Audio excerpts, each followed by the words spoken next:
Olá, caríssimos alunos, vamos dar início à terceira parte da nossa aula para finalizar essa temática dos conceitos básicos de política que nós estamos trabalhando, como Estado, poder, democracia, regimes de governos e soberania.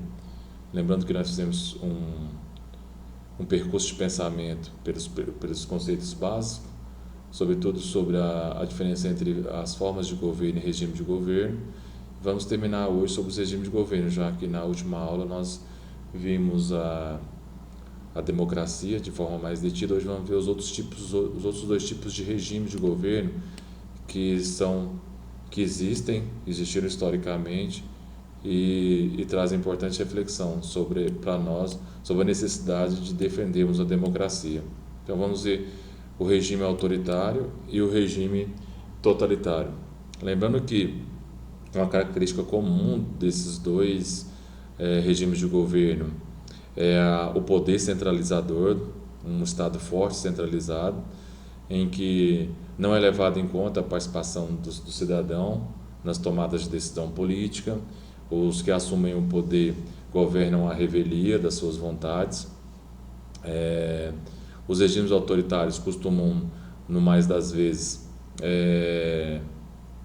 tomar essas decisões arbitrárias, no sentido de que eles podem alterar o percurso, o decurso da vida pública e da vida privada dos seus cidadãos, e eles são altamente despóticos na modernidade, se a gente for lá em termos de história. Até mesmo se a gente for pegar um exemplo que nós tivemos um período autoritário na ditadura das Forças Armadas no Brasil, você tem interessantes características que mostram esse regime autoritário. Vamos pegar aí, por exemplo, a tentativa de mascarar a ditadura o autoritarismo pela questão da máscara da democracia, de dar aquele ar de democrático. Isso em termos de discurso, mas a gente sabe que na prática isso não funcionou de forma alguma. Você tem como exemplo o controle dos partidos políticos, dos sindicatos, das organizações de massa. Existia assim uma certa esse ar de democracia na questão do bipartidarismo no Brasil e alguns regimes autoritários também nessa linha de ditaduras na América Latina. Você tinha, por exemplo, no Brasil o bipartidarismo. De um lado você tinha o ARENA, né, a Aliança Renovadora Nacional, que era apoiada pela classe que estava no poder, os militares, e você tinha a oposição, que era o MDB, o Movimento Democrático Brasileiro, que era opositor dessa ditadura. Mas em termos de oposição, com relação ao Arana, era bem fraca essa oposição, porque você tinha do lado deles todo o aparato necessário para digamos, permanecer no poder. Então não era permitido manifestações públicas, você tem uma censura muito grande com relação a isso. Você tinha um aparato de censura extremamente forte sobre a justificativa de que era para organizar a casa, para depois, digamos, fazer um processo de redemocratização das leis, que ia permitir, de certa forma, a democracia. Então, o que fica patente nessa forma do autoritarismo, nesse Estado forte, centralizador, é que além da censura, da forte repressão, de uma certa investimento muito grande no militarismo, no exército, você tem um poder centralizado que não leva em conta, de certa forma, os outros poderes. Até existe, por exemplo, o poder legislativo e o poder judiciário, mas quem toma as últimas decisões são sempre os governos autoritários, quem está no poder, no caso, sempre as Forças Armadas, tomando nós como exemplo. Já o regime totalitário, nós vamos ter algumas diferenças, mas é muita semelhança entre os dois. Há mais semelhanças do que diferenças, na verdade. O regime totalitário, ele também, se a gente pegar a etimologia da palavra total, aí você vai perceber que o Estado está controlando tudo. Então, não só o aparato, não só a parte pública, mas também a parte privada da vida dos seus cidadãos. Então, desde a economia, indústria, esporte, cultura, todos esses aspectos da vida do do cidadão está sendo controlado. Você tem assim uma máxima uma máxima característica que vai levar, de certa forma, esse autoritarismo elevado à sua potência maior, como se fosse um autoritarismo levado à sua enésima potência, em que transcende o aspecto público da vida do cidadão e vai para um aspecto privado também, de forma que se você criar toda uma ideia de terror com relação a esse aparato psicológico em que, apesar do chefe não estar na sua casa, você fica com a sombra dele na sua casa, o governante. Nesse sentido, o totalitarismo vai descrever a concentração nas mãos de um único governante. É a mesma característica do autoritarismo, a questão do poder. Então, o governante ele governa aos sabores e sabores da sua vontade. Você tem uma forte perseguição com os possíveis opositores, aqueles que vão contra o regime. Eles podem ser excluídos, podem ser mortos. Isso nós podemos vislumbrar muito no totalitarismo, tanto de esquerda como de direita. Se eu vou pegar aí os exemplos do nazismo de Hitler, do fascismo de Mussolini, do stalinismo de Stalin, você vai ter essa forte perseguição com relação aos opositores. E assim como ele governa a revelia da sua vontade, como uma das formas de garantir, de certa forma, a coesão social, a uniformização das massas, ele vai usar de todas as estratégias possíveis para manter isso como a sua identidade nacional e até mesmo o poder do seu Estado. Você tem aí um uso excessivo das forças militares e um investimento pesado nessa questão bélica para o garantimento desse Estado nacional sobre qualquer coisa. Então, o Estado está acima de todos, do cidadão, de qualquer indivíduo. Vamos continuar a partir das características que dá para a gente vislumbrar melhor esses dois regimes que têm muita semelhança. Então, como eu já disse para vocês, você tem um nacionalismo extremado com relação ao totalitarismo, como uma forma de garantir essa coesão social. Você vai ter digamos, uma forte propaganda para isso. Se for pegar as propagandas xenofóbicas do Hitler e do Terceiro Reich com relação a uma forma de buscar a identidade ariana e a todo custo fazer uma limpeza étnica e social, né? Você tem aí milhares de judeus sendo levados aos campos de concentração como uma forma de buscar esse nacionalismo, uma vez que a Alemanha é um dos últimos países da Europa a conseguir, de certa forma, alavancar economicamente, até mesmo a buscar a sua unidade, tanto territorial como a identidade enquanto povo. Então, o totalitarismo tem um forte militarismo, como eu disse para vocês, um investimento pesado em armas para garantir, digamos, essa coesão social. Você tem um investimento pesado na questão dos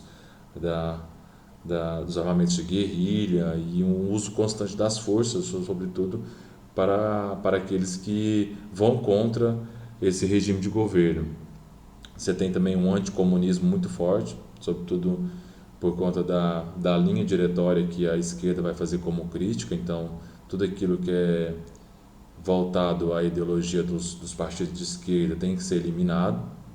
Você tem a eliminação dessa oposição, não só à esquerda, mas todos aqueles que vão contra o regime, geralmente sofrem todo um modelo de repressão social através do medo, do terror, e podendo até, digamos, serem mortos, serem torturados com uso de bombas, como em Auschwitz com a câmara de gás, e todas essas questões para, de certa forma, banir o inimigo. Você tem também um unipartidarismo, que como eu comentei com vocês, do totalitarismo tem um unipartidarismo, mas no autoritarismo você pode ter um certo bipartidarismo ou um pluripartidarismo como uma forma de camuflar e dá aquele ar de democrático, mas no fundo, o autoritarismo é quem manda sobre todos os aspectos, mas é proibido no totalitarismo ter mais de um partido, a não ser o partido de vanguarda, aquele partido que está impondo as suas ideias e o seu modo de governar. Você tem também um culto ao líder, que é uma propaganda pesada, um marketing pesado que eles investem no líder, na função do líder. E esse líder, geralmente, ele sofre de uma certa mistificação, é uma mistificação como se ele fosse o rei, o salvador da pátria, daqueles que, de certa forma, através da imaginação, vão sendo manipulados a buscar, junto com esse líder, essa identidade nacional, essa busca pelo nacionalismo.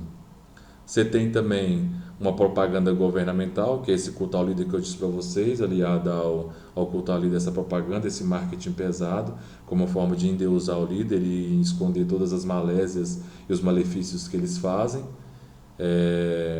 Uma educação dirigida, de forma que não pode entrar nenhuma ideologia que não seja essa ideologia única do direito, da direita ou da esquerda. Então é proibida essa liberdade, essa democracia com relação às ideias. Você tem também um corporativismo no fascismo muito grande e um racismo muito presente no nazismo sobretudo por conta desse culto da raça ariana e essa necessidade de fazer essa limpeza social.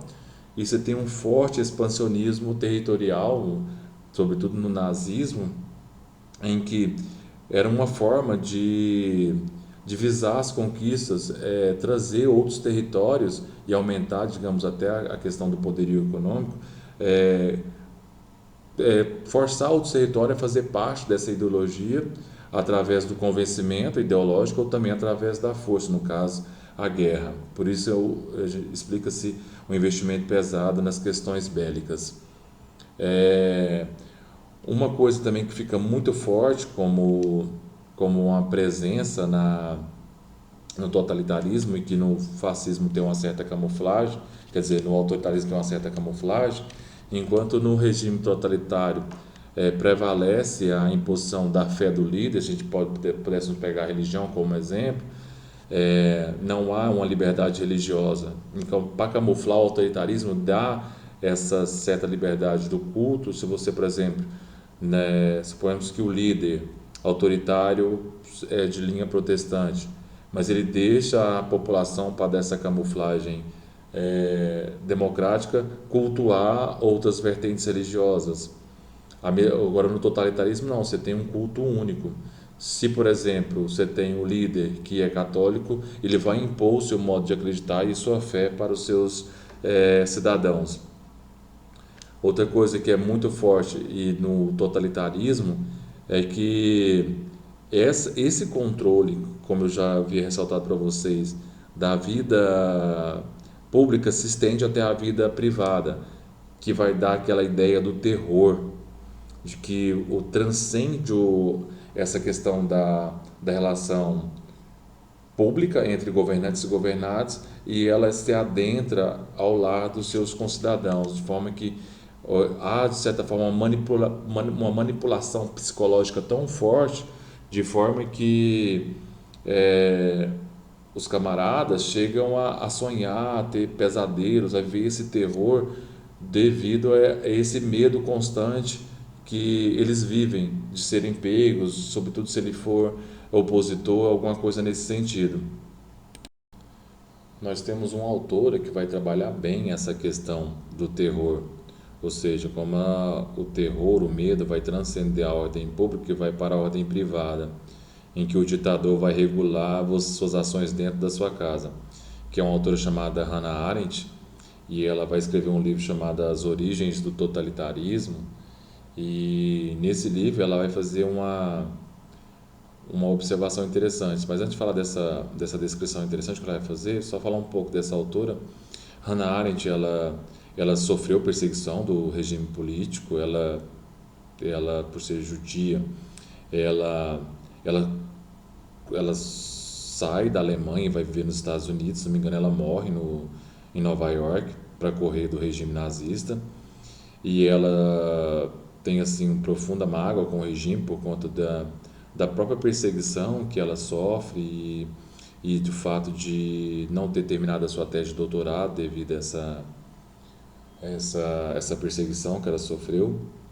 Ela, como todos os autores da escola de Frankfurt, a gente for pegar Horkheimer, Adorno, Benjamin, são todos autores judeus sitiados na Alemanha que sofreram toda essa perseguição do regime nazista. Então, Hannah Arendt, para mostrar essa transcendência do plano público, do totalitarismo para o plano privado, que não existe no autoritarismo, ela vai descrever a hora do leito, que é interessante a hora do leito, porque é quando o homem chega em casa depois de um longo dia de trabalho, depois de jantar, dá uma certa atenção às crianças, quando eles se deitam, o casal, e no leito eles começam a contar como foi o seu dia, o companheiro e a companheira começam a contar como foi o seu dia, você percebe que você percebe na descrição da Hannah Arendt que um não pode contar tudo para o outro justamente pelo medo, pelo terror de que se você for um reacionário, for de uma política diferente daquela que o seu companheiro, a sua companheira você fica com medo de contar tudo aquilo que você passou no seu dia. O que ela quer mostrar com isso, com essa descrição do leito? Ela quer mostrar como que o terror chega na sua casa ao instaurar essa desconfiança entre os entes queridos. É muito interessante essa parte.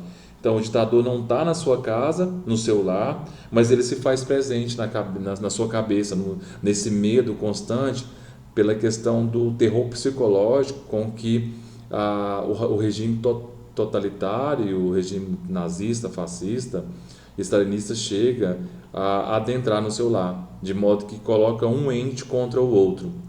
E para finalizar, depois dessa pequena digressão sobre a posição da descrição do leito de Hannah Arendt, tem uma imagem que eu acho muito emblemática, que é uma frase, na verdade, e teve uma imagem que eu compilei da internet para a gente pensar essa questão do nazismo, do fascismo, até mesmo do nosso período histórico, que nós sofremos não com o totalitarismo, mas sofremos um grave autoritarismo no regime das Forças Armadas.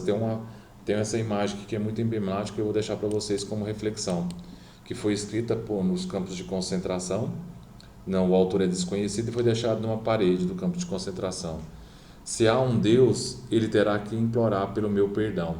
Então fica essa imagem como uma imagem para a gente refletir.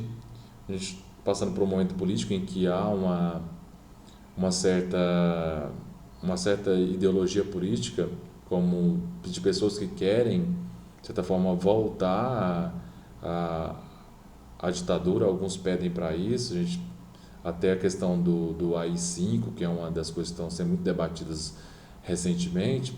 Eu gostaria de deixar essa imagem como uma reflexão,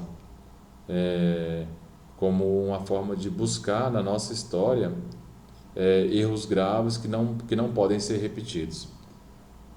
Tenham um bom estudo, até a próxima aula.